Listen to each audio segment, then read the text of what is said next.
আসসালামু আলাইকুম, সবাইকে জুমা মুবারক। আজকে জুমার দিন, কিচেনে দাঁড়িয়ে আছি, একটা কথা মনে পড়ে গেল কি আর, এই জন্য ভিডিওটা করা। সকালবেলা এই মানে এখন যে জীবনটা মানে বিবাহিত জীবন কাটাচ্ছি, একটা কথা মনে হয় যে কিচেনে দাঁড়িয়ে ঘুম থেকে উঠে 3-4 বার বলছি ওরে যে ক্ষুধা লাগছে, নাস্তা বানাও। মানে আমাদেরকে এখন বলতে হয়, মানে এই বয়সে এসে।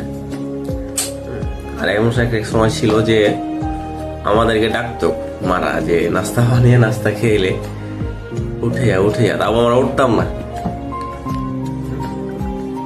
এই অবস্থা। জীবন আসলে পরিবর্তন, মানুষের সময় সবকিছু পরিবর্তন হয়ে যায়।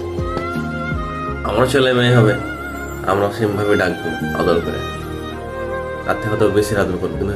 তখন আসলে মা বাবার ভালোবাসাটা বুঝে নাই আমার। এই বয়সে এসে ভাই মানে বুঝতেছি মা বাপ জীবনে কি। আর আমার মা বাপ নাই, অনেক আগে মারা গেছে। তো আসলে মাঝে মাঝে প্রচুর মন খারাপ হয় এগুলো ভেবে, যে